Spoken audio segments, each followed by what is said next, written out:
I think what I'm going to do now is I got enough battery. I'm just going to run this battery out and use it up. I should be able to hang out here long enough to get a full half hour plus of shares out with everybody. Possibly. And then I'll get out of here. Phone's almost dead. Recorder's almost dead. Video camera's almost dead. I'm starving. All right, what do we got? 8-foot tall chicken and rabbit thief in Kentucky. Well, that's gotta suck. We just ordered 64 birds the other day ourselves. Chickens and turkey. Hi, Steve. I'm a 63-year-old veteran and outdoorsman all my life. I live in Pikesville, Kentucky. I've been listening to you for about 4 months. I was told to check out your YouTube channel after talking to a local podcast host, Dennis. Equals Dennis and Kentucky X-Files. More like Sasquatch detective if you ask me. I lost part of my jaw to cancer about 8 years ago and I couldn't be a guest on his show. Ouch, that's gotta suck. I can still make myself understood when I need to, but I was too self-conscious to be a guest on a radio show. He was discouraged and let me tell him a story I'm going to share with you. Okay, man, thanks a lot for that effort. I'm glad you're still alive from that shit. Anyway, this started around 3 years ago. We began to notice around my small farm that animals were disappearing, which is normal. Raccoons, coyotes, and sometimes the occasional possum would take birds here and there. Chickens disappearing. You can manage. But big eating turkeys, that's insane. We had over 20 chickens in the space for a few months, vanishing without a trace, like something was reaching in and taking them out of the coop. If you know as much about the usual suspects as me, then you instantly know to find a pile that remains outside the coop, and sometimes inside the coop. If you're a raccoon, coyotes would tear a hole in the chicken wire and come right in. In this case, nothing was disturbed. I even began to think someone was breaking in and taking birds. I even made a comment that they must need them more than me. Whatever. One night, however, I heard the birds going crazy in the coop. I thought to myself, well, I'll scare the tar out of these guys for this tonight. I grabbed my old Mossberg and went out there raising hell. I even saw the bastard opening the damn door. I saw him from the light coming from the pole light on the front of the barn. I kept walking towards him and even yelled, "That's far enough right there, mister. I've had enough of this shit." I still haven't leveled a gun at anyone. I was wanting to scare them, not commit murder. He stopped and looked right at me, bent over inside the coop. This bastard had to have been 8 damn feet tall. He let out a scream at me that shook me to the core of my being. I couldn't even raise the gun at him. I'm a little ashamed to admit. I moved as fast as I could back into my house and locked the door. I sat in my old recliner chair in the living room near the center of my house and could hear the son of a bitch walking around my house outside. My wife was upstairs and heard the commotion. I told her to stay up in the bedroom and keep the damn door locked. She told me something was throwing stuff at the windows upstairs. I looked out the window and I couldn't see anything anymore. I even thought to maybe fire a shot out in the darkness to let it know I wasn't playing around. But Steve, I chickened out. I wasn't convinced the bird shot would do anything.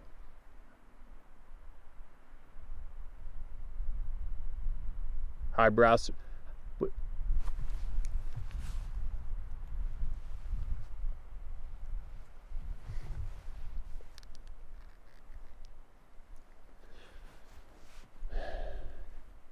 I guess I wasn't convinced the bird shot would do anything, highbrows or not. The next day I had my wife get online and find me someone who knows anything about 8-foot tall people. She found a podcast based in Kentucky that investigates stuff like that. I laughed at first because I thought, this crap can't be real. And man, that was one hell of a night. I didn't sleep a wink. I was even nervous throughout the daytime after this. I said, the hell with it. I'll email these guys and ask them what they think I should do. A nice young man named Dennis, who wanted to be called Denny, immediately responded to me and had me tell him the whole story. After I did, a day or two went by and I got a response. He said he'd been screamed at as well once, and he had some ideas to protect my farm. He had me order UV lights and set them up around my chicken coop. He said that he was sure they are very sensitive to light and it'll make grabbing chickens and rabbits a lot harder. I said, what the hell? I ordered about 6. I spent about 2 hours setting them up and turned them on. Taking the young man's advice, I ordered extra bulbs, figuring he meant that they might blow and need replacement. The weekend after setting them up, I heard a scream come from the woods near my barn and coop. I was upstairs in my house this time, and I was trying to watch with binocs, but couldn't see anything. I did see the flash of a blown bulb, and it sounded like something hit it. This went on for an hour, and then all went quiet. The next day, I again walked in my barn and coop with my shotgun. I went to inspect the birds. All were there, even my remaining 3 turkeys.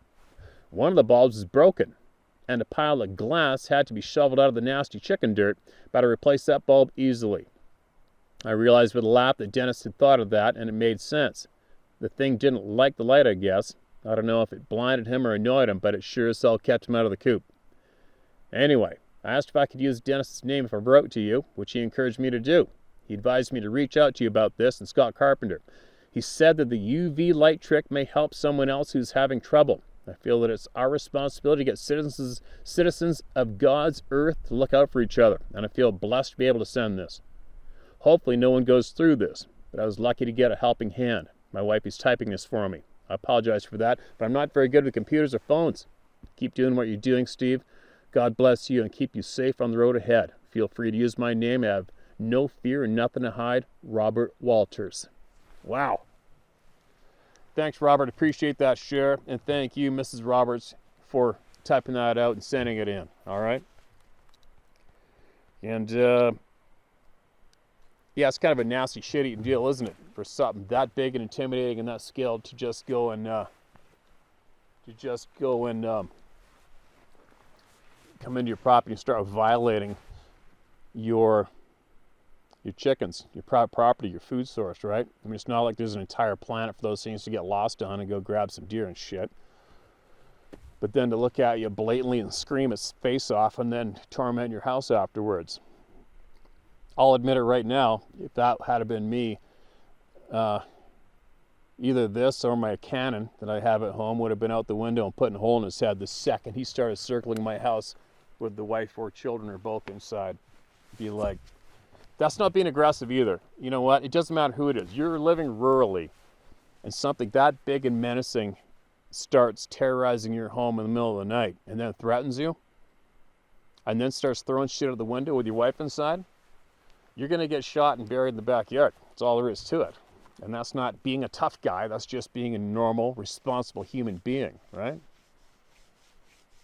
Got an 8-foot-tall hairy monster pounding on your windows and throwing shit at the windows and circling around the house. It's not there to curl up on the carpet in front of the fireplace and act like a friendly dog, is it? It's begging to be dealt with. But anyway, let's see what else I got while I have a little bit of juice left here. What do we got? Okay, what do we got? Don't ignore your sixth sense. Very crucial lesson. Oh gosh, no doubt, man. I'm in tune with my sixth sense, and it's actually going off a little bit right now, but nothing too serious, but it's making me look around. I don't like having to look around. It kind of bugs me, especially when I'm trying to read and stay focused on this. But anyway, here we go. Hi, Steve. Resending you this email I first sent November 2020. Hopefully it'll reach you this time. Can you not read my name out as I wish to remain anonymous? No problem. As this email and this information is mainly for you, there's an incident described which has never been in the public domain, so it's up to you what you wish to share on your channel. I'm sorry if this is a long one. Let it rip. It's never too long unless I run out of juice. Hi Steve, greetings from the UK. You asked the question in one of your videos, can you teach the sixth sense or the use of it? The answer is a categorical yes. I've been doing so for over 30 years as an instructor in the Japanese war arts, Kobudo, personal protection in close quarter and unharmed combat. Before I tell you the two incidents where these senses were utilized and saved the life of the person involved, incident number 1, and in the incident number 2, The life of a man, his wife, and a baby also had an effect on the political history of the UK. Let me give you a bit of the background about myself. Because of number 2, I have to be cagey about the names, etc. Sorry. First and foremost, I'm a civilian. Trying to block this from the wind. First and foremost, I'm a civilian. This becomes relevant a bit later. I've always been able to pick things up. What is known as being, man, all I can see is a reflection on the screen right now, you guys, so it's making it a little tough for me. I'm seeing me perfectly clear on top of the words, and there's no way getting out of it. I'm in the sun, so bear with me if I'm not that smooth, all right? I've always been able to pick things up. What is known as being empathic by some. But to me, that's how it's always been, so no big deal. It's an innate ability we all have. Before I started training, I was involved in the lifestyle of big bikes, club rivalry, and all that shit. A hard life, but a fun time. But too much ego bullshit for me. The picking things up came in useful such so that after a while, the guys would inquire how I felt about situations and places we're going to go. A useful tool to have. This lifestyle taught me a lot about how the human being works mentally, physically, and I suppose spiritually. Anyway, after a series of odd occurrences and synchronicities, I don't believe coincidences, I ended up joining a martial art dojo. After the first lesson, I knew I'd come home. Strange, but true as I have found out many years later. But that's another story and a bit crazy even to me. I digress. Unknown to me at the time, the club had military connections to the Royal Marines and SBS. So, after a few months, I got my first promotion. I was introduced to the military side of the training. As a civvy, I could pick up and choose what I did and no military bullshit. Just hard training and knowledge gathering. Things were very different in the 80s. I took to it like a duck to water. So I did courses over and over. Escape and evasion. I got caught once, never again. That was a bitch and a half. Lucky it was near end. X. Dog evasion. Learned field craft and tracking from an amazing man named Edward Eddie McGee, sadly deceased. He had some tales to tell.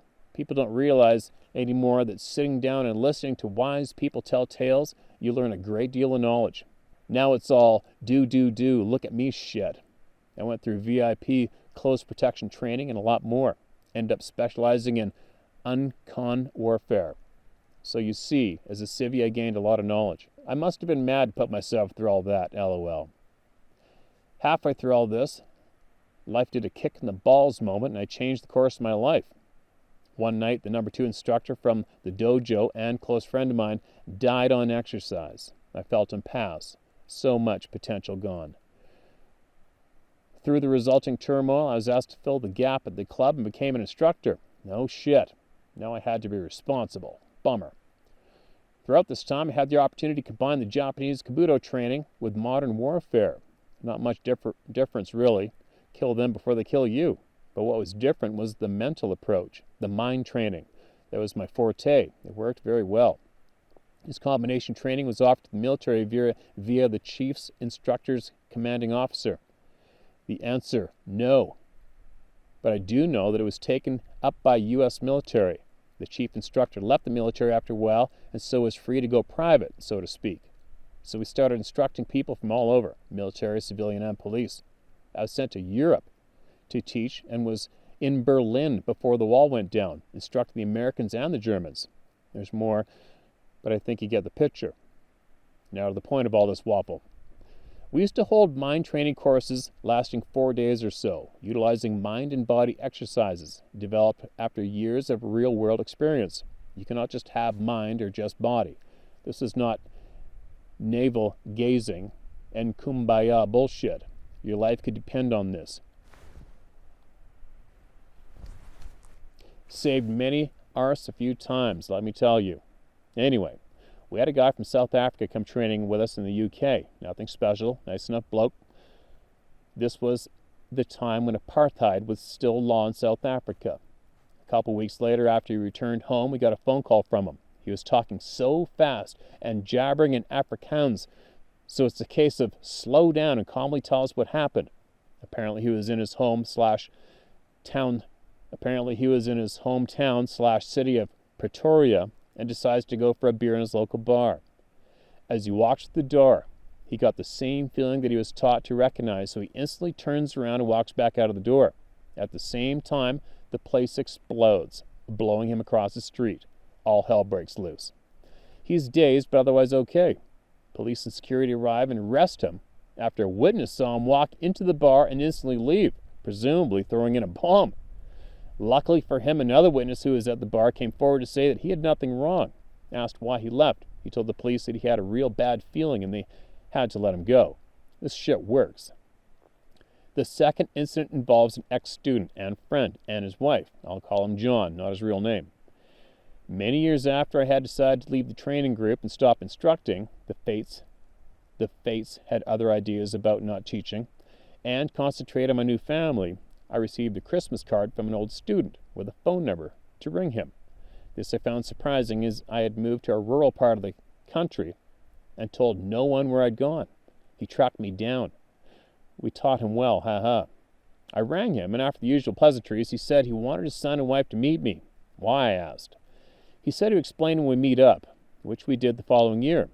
John introduced his son, who was about 6 or 7, and said to him, "This is the man I told you about." We shook hands, and his mom took him to get something to drink. I asked John what this is all about. He said, "If it wasn't for you, the boy wouldn't be here." That's a bit much, I thought. I asked, "Why is that?" And this is what he told me. Some years after I quit, John got married and started a family. Unbeknown to me, John's extended family has ties to a loyalist paramilitary organization in Ireland. I didn't think he was too comfortable with this fact. At the time I'm speaking of, the UK government was in high-level talks with the IRA, and things were tense, but going in the right direction. This eventually became the Good Friday Agreement. It seems that a faction in the IRA wanted to destroy the talks, so they dispatched a person to the mainland to wreck everything by killing John and his family. That's what he was told. The intel agencies got wind of this, but apparently lost him in England before they could warn John and his wife. John said that he was in bed one night when he got the stomach-churning sense that he was in immediate danger, the same as what he had felt in training, but 1,000 times worse. We used to do exercises where you could be hurt if you didn't react to your own alarm system. This stuff is not a game, though you can have fun with it. He immediately got out of bed, got his wife and baby into the van, still in pajamas, etc., and drove off hell for leather out of there. No questions asked. John was told later that night that the guy broke into his home to kill them. Those security agencies wanted to know how the hell he knew the guy was coming. John explained everything. The guy never got back to Ireland, by the way. When they found out, what did they do? Instead of offering me a job so I could tell them to shove it up their ass, they surveilled me. When John told me that, the penny dropped for me. Years before, I had a short period where I was uneasy. Nothing bad, but just uneasy. And 2 blokes turned up one day where I used to work. Me and another guy were working outside. They started asking me dumbass questions about what I was doing, then walked off. My workmate said, "Who the F were they?" And, absent-mindedly, for no reason, I said, "F-wits from M15 probably, or MI5 probably." "Yeah," he said, and we got on with what we were doing. Well, Steve, that is just 2 incidents out of a shitload I could relate. I hope I didn't go on too much. Here's something you might find interesting. One of the techniques that we use is emotion projection, in which you as a sender send out an emotion to a target and influence their action/behavior. It is a very effective technique. Here's the stinger, Steve. The most effective and powerful projected emotion is fear. Sounds familiar? By the way, I don't teach this stuff to just anyone. I'm very selective in my choice of students. Anyway, Steve, good luck in all your endeavors. Stay safe and try not to get eaten by a bear. We don't really have that problem here. The worst we have is effing politicians. Personal note to you. I would like to say it takes a lot for someone to get my admiration, but yourself and Dave Politis have it because of the way you both have gone after the truth and to help people along the way. I do what I do to try to help people find their true potential as human beings. It's a great feeling for me to see them grow and blossom and find their truth. If you'd like to know more about what I do, about myself, though there is not much to tell on that score, or more amusing incidents on the same subject, I'd be very glad to share the knowledge I have. It would be an honor to do so. Thank you again for what you do. Sorry about Mr. Macaroni. Hurts more than humans. Please don't read out my name, as I prefer anonymity. No problem, my man.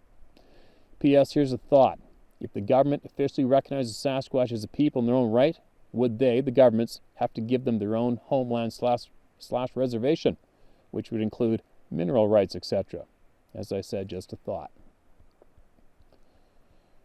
Wow, that is an absolute interesting email for me personally. I can't speak for everyone else, but me, absolutely. If I could, well, maybe one day I'd fly out and come and hang out, because that's a piece of information and knowledge that I have absolute interest in.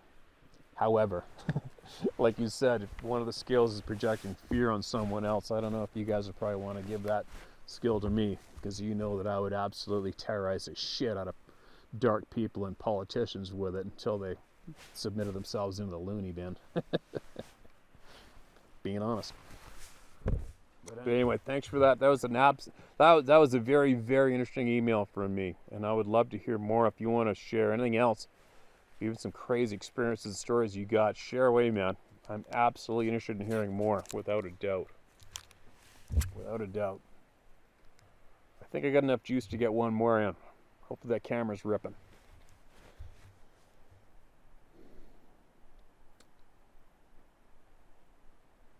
It's feeling a little more calm right now too. It's kind of weird. What was that, 15 minutes ago? I was really looking around. I don't know why. It's all cool now. I've been up here so many times before I was logged. It's stupid, and I never felt nervous up here once. I'm not saying I feel nervous, but I was really looking around for a bit there. But anyway, here we go. Hi, Steve. I wrote you once before, but I sent it to the wrong place online. My name is Thomas. I'm from a little town in central Wisconsin called Wanawak. I'm writing to you about a weird place between my dad's woods and the neighbor's woods. These woods are very thick, and they go at least 35 miles through the hills. They're only split 3 times by roads. Anyways, I was about 11 years old when my grandpa and I were out hunting rabbits. We had just got fresh snow and the sun was out, warm, perfect rabbit hunting. My grandpa was half Cherokee Indian and extremely good in the woods. He taught me how to track a bumblebee in a blizzard. We were following a very big game trail that went along a huge rock bluff. The trail was leading down into a huge gut and the line fence. We could cross over into the neighbors with no hassle. We were very close friends, and we both hunted on each other's land. We were going into this big gut when my grandpa stuck his hand out and stopped me dead in my tracks. I looked up at him and could see his coal-black obsidian eyes just dancing. I looked where he stared, and I could see a perfect tunnel through some brush and half-grown trees.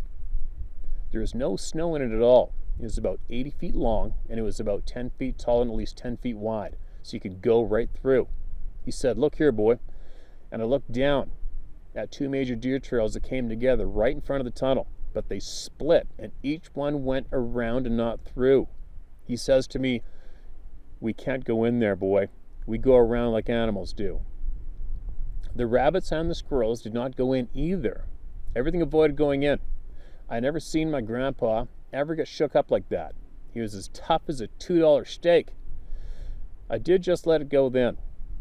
The next week I found myself going back to the tunnel with my German Shepherd dog, Stinky. You named your dog Stinky? And it's a girl? She was courageous and not afraid of anything. I got up to the fence of the tunnel and the trees. I got up to the face of the tunnel and the trees. I looked them over closer this time. They were just leaning into each other, and the branches entwined and made a very thick walled tunnel. I had to see what spooked my grandpa, so I went in. I turned around, and I saw Stinky sitting at the mouth whining like she was scared. Her ears were flat, she trembled. I said, "Come on, chicken shit," trying hard to get her to come in. No luck. So I started my way through. About 20 feet in, my ears started hurting, and it sounded like 1,000,000 bumblebees were circling my head and ears. I looked to the other end of the tunnel, and it was kind of fuzzy looking, like drinking out of a jelly jar. There was no bright sunlight and no reflection of sun on the snow. As I went further in, I started feeling really dizzy and drained. The next thing I noticed, I was laying in the snow at the face of the tunnel, Stinking laying right tight to me. I looked at my watch. It was 3:30 and getting time to get back to the farm to do chores. I stood up and noticed blood all over the front of my hunting coat. I was not hurt, just a little nauseous feeling. I got back home and my mom about shit a green kitten. She screamed, "What on earth happened to you?" I had blood coming out of my ears, my nose, and corner of my eyes. It was all freeze-dried on me, so I did not know it. She asked me what in the Sambilly hell happened. I told her I didn't know. She asked me when I went out hunting. I told her that Stinky and I had crossed over the fence about 11 o'clock in the morning, and that's all I could remember. My shoulder of my coat was ripped a little and wet too. Stinky had come into the tunnel and drugged me out. I told my dad what I had done, or tried to anyways. He told me that one time he and Grandpa watched a fawn go in that tunnel and never came out, and when they looked in, it was gone. Grandpa told him it was a place where the spirits come and go, and to leave it completely alone. He chewed my ass good and handed me a pitchfork. That was his way of punishing you. Cleaning calf barns by yourself. Oh well, better than a boot in the butt any day. I've never gone back to the tunnel. I'm now 55 and I'll be 56 on the 4th of July. The tunnel is still there and unchanged at all. Weird, huh? Your friend in the fight for the truth, Thomas. P.S. I wrote you about my wife's and my encounter, but I sent it to your website by accident. If you want to read that one too, go ahead, feller. Well, that's quite the email. No, I don't doubt you for a second, but you know, as I started reading more of the details, since you said it was still there, I have a feeling David Politis might be interested in that. Maybe you want to email him, or possibly I will pass off. Maybe I'll send him the email. He'll get it, and then I'll send him your contact information. All right, and then it'll be up to you and Dave if he wants to contact you and talk to you about the tunnel. I'll guarantee you he'll want to go see it, and he is a very trustworthy man. All right, so, but anyways, I'll let you do. I never tell anybody they can trust somebody. I always tell everyone to go with their gut themselves on any decision. So I never jump on anyone's bandwagon when somebody tells me not to trust somebody or to trust somebody. I always leave it up to my gut for everything across the board in my lifetime. But anyway, that being said, hopefully I'll remember to forward this off to Dave, and I'll leave it up to him whether or not he wants to pursue contacting you and maybe having a conversation about it. And if he does and it all turns out, I wouldn't be surprised if he wants to go have a look at it with you. Not me, I'm good. But anyway.